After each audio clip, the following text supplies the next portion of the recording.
दो छोटे छोटे शासक हैं, बहराम शाह, उसके बाद नसरुद्दीन मोहम्मद, और एक है बलबन। मेनली ये तीन देखेंगे, और तीनों में उसके बाद दिल्ली सल्तनत में गुलाम बख्श खत्म हो जाएगा। फिर खिलजी तुगलक ये सब देखेंगे, सैयद लोधी देखेंगे। देखिए रजिया के बारे में कुछ देखते हैं, दो तीन चीज़। रजिया सबसे पहले बात बताए, ये पूरे सल्तनत काल बोलिए या मध्यकाल बोलिए, जो भी बोलिए, उसमें पहली महिला शासक थी।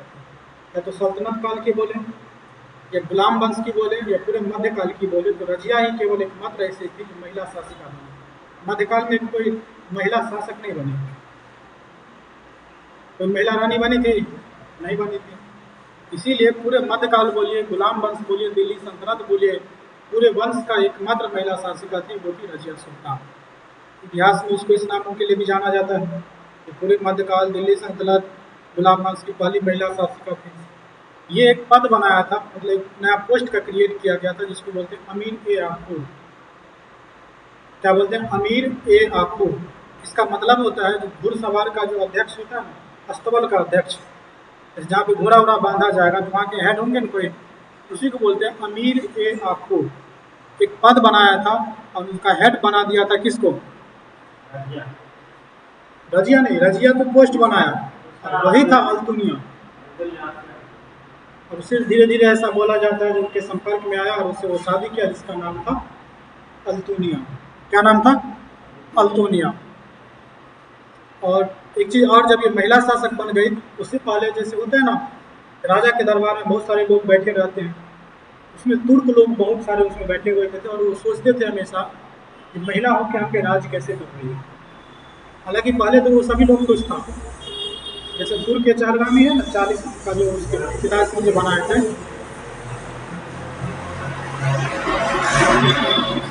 शुरुआत में वो खुश हुआ। खुश इसीलिए हुआ क्योंकि महिला शासक बनी हुई है, इसको जो हम बोलेंगे वही करेगा, नाम के लिए वो होगा और काम हम लोग करेंगे। लेकिन जब देखी जो नहीं, ये रजिया जो है किसी का बात नहीं मान रही है, अपने मन से जो राज्य के हितों में वो फैसला ले रही है, तो धीरे धीरे वो सब इससे नाराज होने लगा। पहली बार रजिया महिला शासिका तो बनी ही, और एक पुरुषों का जो मानसिकता होता है ना, उस समय तुर्क लोग रहते थे, तुर्क के जो पुरुष लोग थे, उसके मानसिकता को तोड़ा। मतलब महिला होकर कैसे शासक करेगी महिला। हालांकि बुलाया जाता था, रजिया जब भी दरबार में आता था तो पुरुष के वेशभूषा में आता था, मतलब पुरुष का जो पहनावा होता है उस प्रकार से वो आते थे। और लास्ट में कैथल हरियाणा में जगह है जहाँ पे उनकी मृत्यु हो गई थी। रजिया के बारे में बस दो तीन लाइन जानना है। पहली बात, मध्यकाल, सल्तनत काल, गुलाम वंश, जो भी बोल दिए, उसके पहली महिला शासिका थे। एक नए पद का सृजन किया था, अमीर याकूर, उसके हेड दुनिया थे और उनके पति भी थे। उनके बाद कैथल हरियाणा में इनकी मृत्यु हो गई। रजिया में इतना याद रखिएगा तो रजिया से कोई क्वेश्चन छूटेगा। लिखिए रजिया सुल्तान। हालांकि चौथे नंबर की शासिका है ना रजिया, लिखिए रजिया सुल्तान।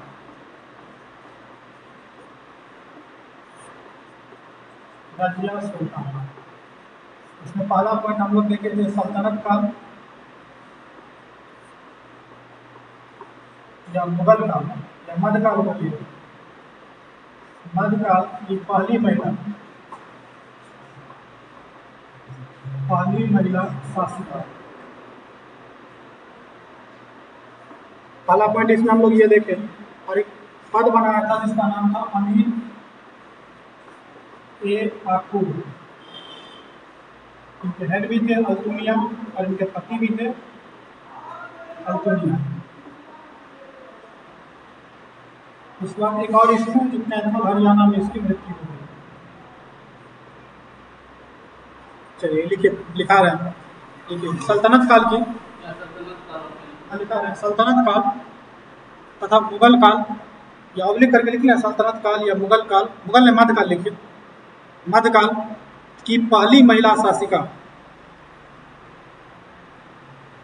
की पहली महिला शासिका, की पहली महिला शासिका रजिया सुल्तान थे।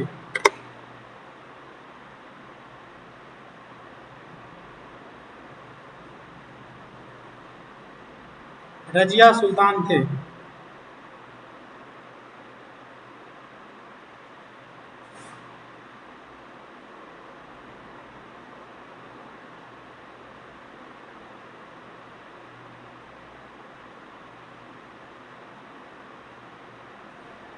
लिखे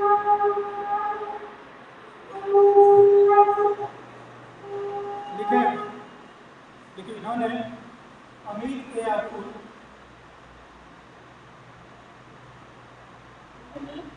अमीर के याकूब पद का सृजन किया। अमीर के याकूब पद का सृजन किया।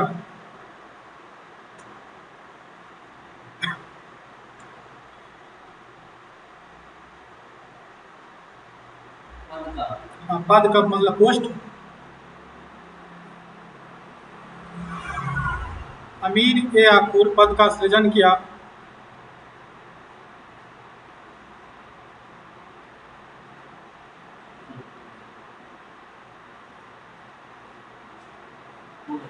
लिखे लिखे इनके पति का नाम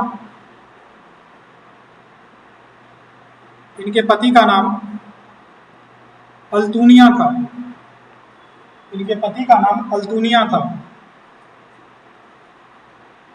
इनके पति का नाम क्या था? अल्तुनिया था। इनके पति का नाम अल्तुनिया था। अगला लिखिए, कैथल के निकट, कैथल मतलब हरियाणा में कैथल, कैथल के निकट इनकी हत्या कर दी गई।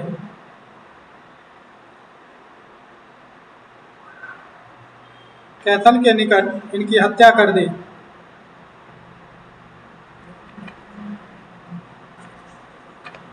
लिखे लिख लिए ना। रजिया में इतना जानना था। और दो और शासक है, छोटे छोटे शासक है। पहला एक बहराम शाह। देखिए 5वें नंबर के शासक थे इसमें गुलाम बंद सिंह बहराम शाह। कौन शासक था? बहराम शाह। बहराम शाह। देखिए बहराम शाह में ज्यादा कुछ नहीं, दो पॉइंट जानना है। एक ही पॉइंट ये जानिए तो सीधा सी क्रीम वाली पॉइंट होगा। सबसे पहले इसमें क्या हुआ था? मंगोल का आक्रमण हुआ था। मंगोल का आक्रमण हुआ था। एक चीज और आपको बताए थे, जो मंगोल का आक्रमण इससे पहले भी हुआ था, लेकिन चतुराई पूर्वक उसको टाल दिया था। कौन चतुराई पूर्वक टाल दिया था? इसके समय मंगोल का आक्रमण हुआ था चंगेज खान, इल्तुतमिश के समय में हुआ था। और इल्तुतमिश क्या किया था? उसको चतुराई पूर्वक टाल दिया था। लेकिन इसके समय में ये टाल नहीं पाया, ये अपने आप को नहीं बचा पाया। इसलिए इसके समय में क्या हुआ? मंगोल का आक्रमण हुआ। मंगोल का आने का मतलब किसका? चंगेज खान का। तो बहराम शाह में नाम दिया बहराम शाह। तो बहराम शाह के समय में क्या हुआ था? मंगोल का आक्रमण हुआ था, सीधा आक्रमण हो चुका था। ये चतुराई पूर्वक टाल नहीं पाया। समझ गए? अब चलिए, बहराम शाह में यही जानना था। उसके बाद एक है आपको नसरुद्दीन मोहम्मद, उसमें भी एक पॉइंट जानना है। इसमें आपसे देखिए यहाँ से 2 क्वेश्चन पूछता है मंगोल को लेके। मंगोल का सीधा आक्रमण किस पे हुआ? किसके समय में हुआ? तो बहराम शाह। मंगोल का आक्रमण हुआ लेकिन उसे चतुराई पूर्वक टाल दिया इल्तुतमिश। दोनों याद रखिएगा, जब भी क्वेश्चन पूछे तो इस चीज़ पे ध्यान दीजिएगा वो आखिर पूछ क्या रहा है। समझ गए? उसके बाद देखा है आपको नसरुद्दीन मोहम्मद। कौन है? नसरुद्दीन मोहम्मद। कल बताए भी थे नसरुद्दीन मोहम्मद। इसमें ज़्यादा कुछ नहीं, एक पॉइंट बस जाना है नसरुद्दीन मोहम्मद में। 2 पॉइंट जान लीजिए। नसरुद्दीन मोहम्मद क्या होता है? बहुत ही आदर्शवादी राजा था।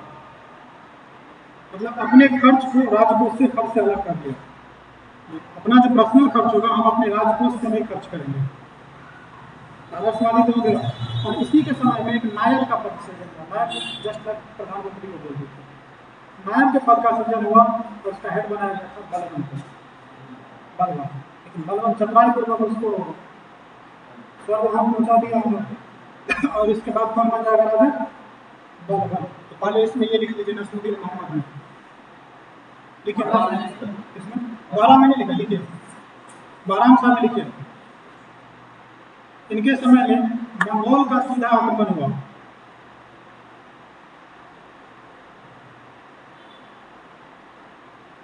इनके समय में मंगोल का सीधा आक्रमण हुआ। मत बोलेगा सर, इससे पहले टेढ़ा आक्रमण हुआ था। मतलब आक्रमण उस समय हुआ था लेकिन वो टाल दिया था चंद्राय बुर्बक, लेकिन इस बार ये टाल नहीं पाया। मंगोल का आक्रमण हुआ। उनके समय में मंगोल का आक्रमण हुआ।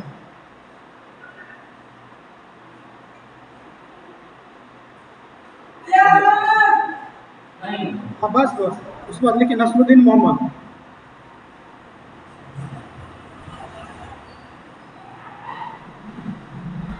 नसरुद्दीन मोहम्मद, देखिए नसरुद्दीन मोहम्मद हीरो भी है, हीरो एक गुंडा के रोल में रहता है वो, विलन के। हाँ, नसरुद्दीन शाह है शायद वो, विलन के रोल में रहता है हीरो के।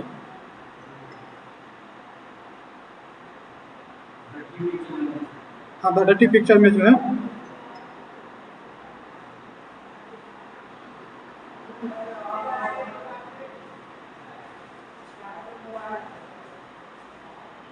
चलिए ठीक है, नसरुद्दीन मोहम्मद, ठीक है, यह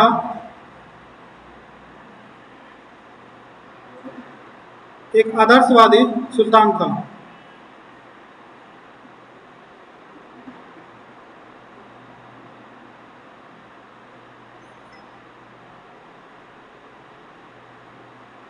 यह एक आदर्शवादी सुल्तान था क्योंकि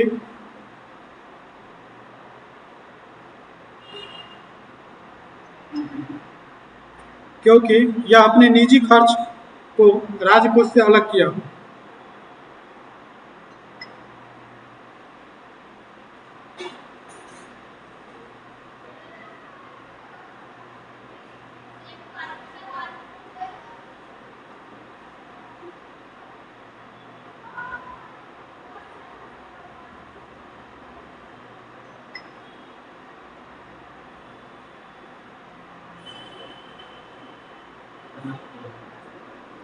निजी खर्च अलग किया, लिख लेना।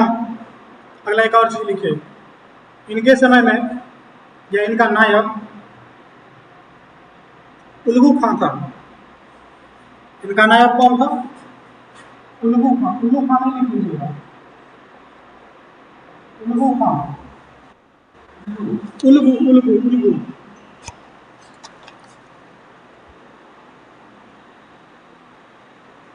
कौन था? उल्लू खां।